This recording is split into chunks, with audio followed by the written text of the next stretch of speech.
getting sick because the water they are using to take a bath, the water they are drinking is contaminated by lead and copper, okay? And nothing's done about it.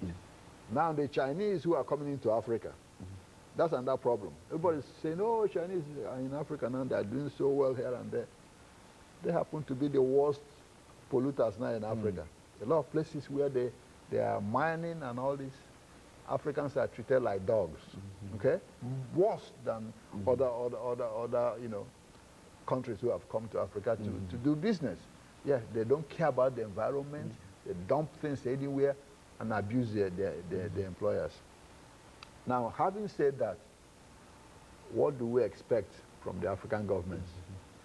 People expect them to hold these companies, these mining companies, accountable for their actions, okay? These are their people. But what has been obtaining in the past 50 to 60 years is that these companies are what? Laws unto themselves. At times, these companies really control the government of those countries. The influence of money and wealth. Exactly. Sometimes these companies really run the countries indirectly, because even from the president on down has been paid off, by the huge sums of money that accrues from mining, particularly, with oil.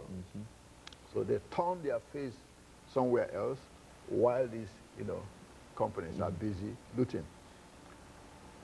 Take, for example, we have just mentioned Bayelsa State in Nigeria, or River State in Nigeria. In fact, their gross, domestic product, or their monthly income really, is higher than almost half of the other African countries. This is just few states in where the oil comes from. But what do those governments do with the money? Nothing but put it in their pockets and real, so nothing for the people. Exactly, put it in their pockets and then disappear. One of the former governors now named LMadu4.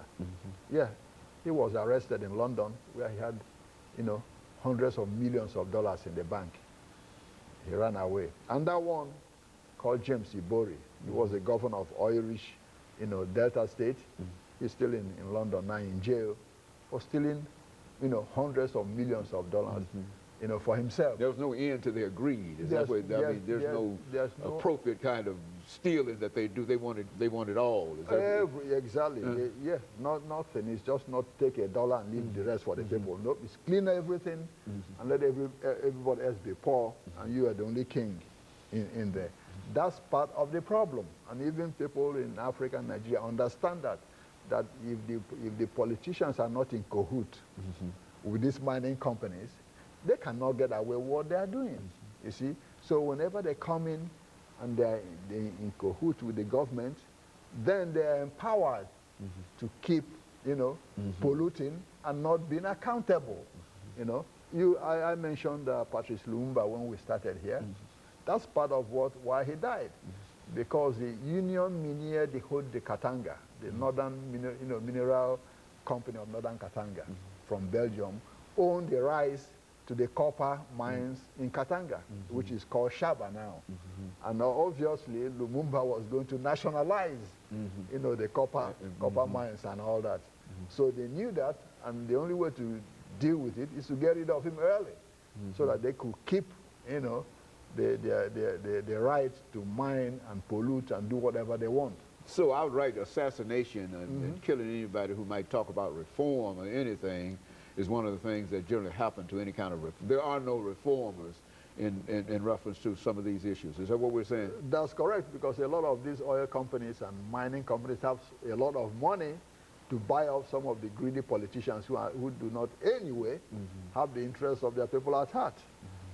Some things that they could not do in this country or any other part of the world, where you have to account to the people for whatever you do. Well, Dr. Madu, last minute we have here.